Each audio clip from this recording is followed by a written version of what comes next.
Hello to வணக்கம். Welcome to Sania சமையல். Today vlog தக்காளி தோசை இதுதான் நம்ம இன்றைக்கி பார்க்க போகிறோம். ஸோ எப்படி செய்கிறதுன்னு சொல்லிட்டு பார்க்கலாம். தேவையான இன்க்ரீடியன்ஸ் பார்த்துக்கலாம். ஸோ பார்த்திங்கன்னா தக்காளி 5 எடுத்துக்கோங்க. இட்லி அரிசி 3 ஆளாக்கு,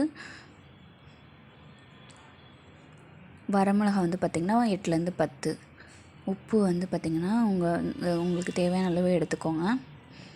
நெக்ஸ்ட் சோம்பு 1 டேபிள் ஸ்பூன். ஸோ வாங்க இப்போ வீடியோக்குள்ளே போகலாம். எப்படி செய்கிறதுன்னு சொல்லிட்டு பார்க்கலாம். இதில் நான் 3 ஆளாக்கு இட்லி அரிசி எடுத்திருக்கேன். 6 மணி நேரம் நான் ஊற வச்சு எடுத்திருக்கேன். இப்போ நம்ம கழுவி எடுத்துக்கலாம்.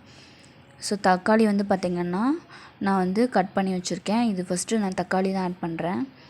ஸோ தக்காளி ஆட் பண்ணதுக்கப்புறம் நம்ம இது போட்டுக்கலாம். சோம்பு, வரமிளகாவும் தக்காளியும் மசிஞ்சதுக்கப்புறம் நம்ம அரிசி ஆட் பண்ணிக்கலாம். ஸோ தக்காளியும் வரமிளகாவும் மசியட்டும். நீங்கள் நான் 3 ஆளாக்கு இட்லி காட்டினதுனால நான் கிரைண்டரில் போட்டுக்கிட்டேன்.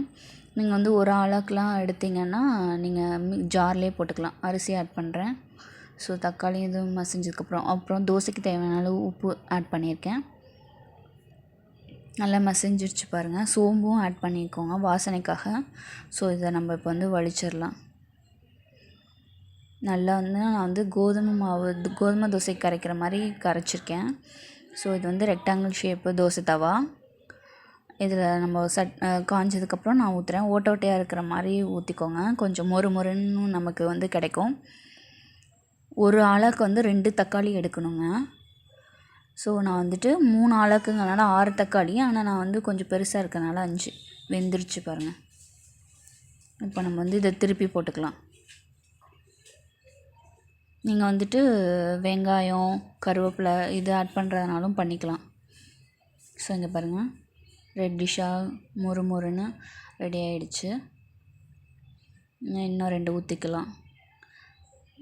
அதாவது ஒரு டம்ளருக்கு 2 தக்காளின்னு கணக்கு வச்சுக்கோங்க. ஸோ எண்ணெய் ஊற்றிக்கலாம்.